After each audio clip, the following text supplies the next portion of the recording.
बात यह है कि 28वीं तरमीम की बात हो रही है। राना सनाउल्लाह साहब ने ये कहा कि भाई जो उम्र है वो वोटर की 18 नहीं 25 होनी चाहिए। इस पर डिस्कशन शुरू हो चुकी है। साथ में ये जो पिंकी साहब हैं, इनके जब रिकॉर्ड निकलता है तो उसमें कोई महफूज नहीं रहता। जजेस, अदाकार, FIA के एहलकार, पुलिस एहलकार और पता नहीं न जाने क्या क्या, ये सारी बातें आज के ब्लॉग में करेंगे। और 28वीं तरमीम के ऊपर जो मेरी किसी से बात हुई ज़िम्मेदार आदमी से, तो उन्होंने क्या कहा वो भी आज आपके सामने रख देंगे।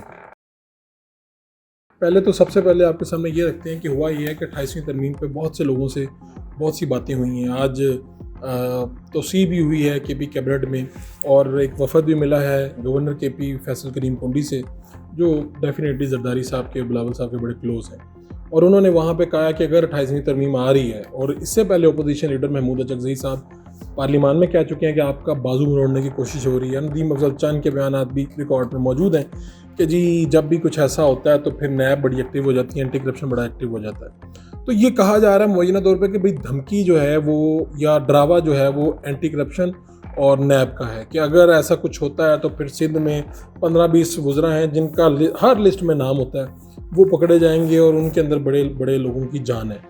तो पाकिस्तान पीपल्स पार्टी इस मामला जो उनकी तरफ आता हुआ दिखाई दे रहा था, उस पर फिर PTI जो है वो आगे बढ़ी है।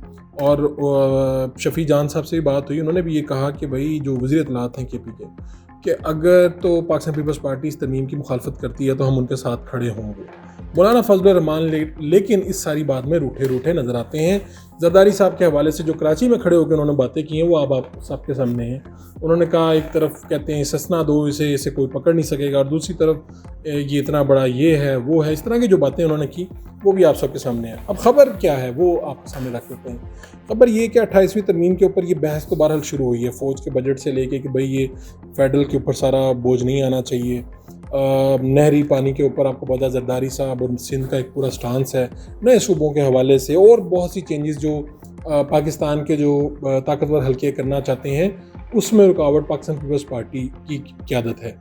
तो अब ये 28वीं तरमीम तो होनी है। अब कुछ लोगों ने ये कहना भी शुरू कर दिया, तो वो मैंने फिर किसी से पूछा और बात की, तो उन्होंने, बड़े ज़िम्मेदार आदमी हैं, हुकूमती आप कह लें कि बहुत ही अहम आदमी हैं, तो उनसे मैंने पूछा कि मैं इस मसले को लेकर उनकी खिदमत में पेश हुआ और उनसे पूछा कि भाई ये क्या चल रहा है। तो उन्होंने ये फरमाया कि 28वीं तरमीम तो अब आनी है, और जो फिर राना सनाउल्लाह साहब ने भी कि 27वीं के बाद 28वीं तरमीम ही बनती है।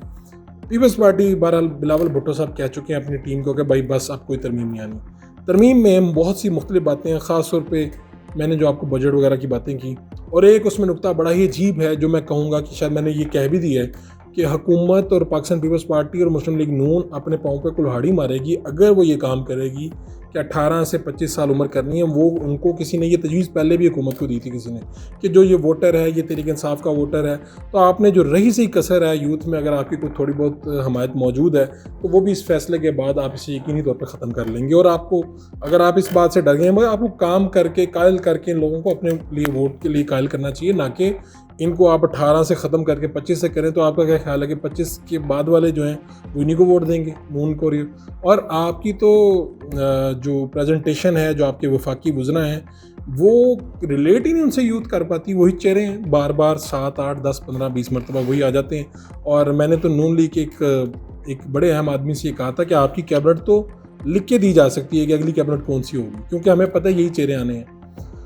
तो ये जो फैसला होगा इससे क्या यूथ में बड़े मसाइल आएंगे। अच्छा, अगली बात ये कि मैंने उनसे पूछा कि 28वीं तरमीम और जरदारी साहब को डरावा दिया जा रहा है और ये है, धमकी दी जा रही है। तो उन्होंने एक बात की, उन्होंने कहा कि हमारे यहाँ एक सीरियस जो हल्का है वो ये सोच रहा है कि अगर जरदारी साहब को डरावा दे के या कुछ भी दे के चलो तरमीम करवा ली जाती, तरमीम तो करवानी है, लेकिन अगर जो जरदारी साहब को, जो कि मुख्तलिफ लोग कह रहे हैं कि घर भेज दिया जाएगा या उन्हें कहा जाएगा चलो भाई घर जाओ, तो उन्होंने कहा कि हमारे अंदर एक सीरियस हल्का है, 4-5 अफराद हैं जो इस बात और इस राय के साथ जुड़े हुए हैं कि जरदारी साहब अगर जाएंगे तो फिर हुकूमत भी यहाँ पर सलामत नहीं रहेगी, क्योंकि जो चाहने वाले होते हैं वो कहते हैं पहले ये दे दो, ये दे दो, और फिर वो उसके बाद कहते हैं वो भी दे दो।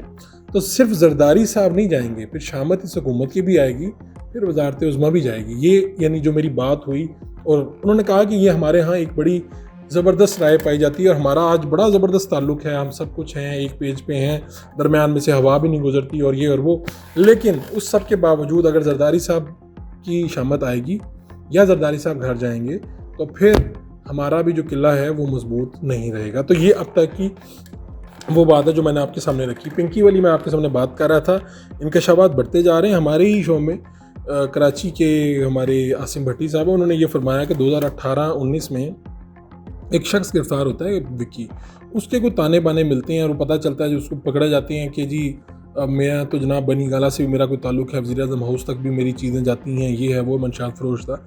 तो ये बात अब मुझे तो समझ में नहीं आती। बाज़ दफ़ा आप जब ख़तरनाक मुजरिमों को पकड़ते हैं तो वो आपको इधर उधर भी ले जाते हैं, यानी इधर उधर से ले जाने से मुराद है कि आपको बहका देते हैं या इतनी बड़ी तरफ लेके जाते हैं कि आप गुम जाते हैं जो इन्वेस्टिगेट करने वाले हैं। लेकिन ये बात तो सच है कि जब पिंकी के मोबाइल से नंबर निकले हैं तो उसमें बड़े बड़े अदाकार, जजेस, FIA के एहलकार, पुलिस के एहलकार जो उनसे मंथलियाँ लेते हैं, और लाहौर में, कराची में वो लोग मौजूद हैं जिन्होंने करोड़ों रुपये लिया है। ख़ासतौर पर बुज़ार साहब के दौर में भी एक FIR हुई थी और उस हवाले से भी चीज़ें बहुत सी सामने आई हैं और चीज़ें चल रही हैं। ये सारी बातें जो हैं मैंने आपकी खिदमत में पेश कर दी हैं और ये सिलसिले देखते हैं आप कहाँ तक चलते हैं, कहाँ तक चलेंगे, कैसे चलेंगे। अगले व्लॉग के साथ फिर हाजिर होंगे अल्लाह ने के बाद।